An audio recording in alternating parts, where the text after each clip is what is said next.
Taste the Daily. Thiruvarur அருகே கோவில் திருவிழாவில் பட்டியலின மக்களை அனுமதிக்க வலியுறுத்தி கோவில் முன்பு 100க்கும் மேற்பட்டோர் காத்திருப்பு போராட்டத்தில் ஈடுபட்டனர்.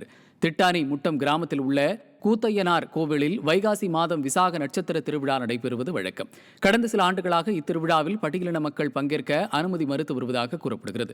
இதுகுறித்து வருவாய்த்துறை மற்றும் காவல்துறையில் மனு அளித்தும் எந்த தீர்வும் எட்டப்படாத நிலையில் தற்போது நடைபெறும் வைகாசி விசாக திருவிழாவில் தங்களையும் அனுமதிக்க கோரியும் கோவில் நிர்வாகத்தில் தங்களை இணைக்க வலியுறுத்தியும் தாழ்த்தப்பட்ட மக்கள் காத்திருப்பு போராட்டத்தில் ஈடுபட்டனர். ஸ்டாலின் ஆட்சியின் திறமையற்ற நிர்வாகத்தால் சமூக மோதல்கள் அதிகரித்துள்ளதாக குற்றம் சாட்டப்படுகிறது. மதுரையில் அரசு பேருந்தில் படிக்கட்டில் தொங்கியபடி பயணித்த பள்ளி மாணவர் மீது ஷேர் ஆட்டோ மோதிய வீடியோ காட்சிகள் வெளியாகி அதிர்ச்சியை ஏற்படுத்தியுள்ளது. தெப்பக்குளம் வழியாக சென்ற அரசு பேருந்தில் இடமில்லாததால் அரசு பள்ளி மாணவர்கள் சிலர் படிக்கட்டில் தொங்கியபடி பயணம் செய்தனர்.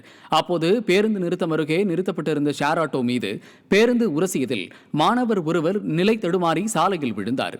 நல்ல வேளையாக மாணவர் உயிர் தப்பியது குறித்த வீடியோ வெளியாகியுள்ள நிலையில் விடியா ஸ்டாலின் ஆட்சியில் அரசு பேருந்துகள் போதிய எண்ணிக்கையில் இயக்கப்படாததால் மாணவர்கள் ஒவ்வொரு நாளும் மரண பயணத்திலேயே அரசு பேருந்தில் சென்று வருவதாக பெற்றோர்கள் குற்றம் சாட்டியுள்ளனர்.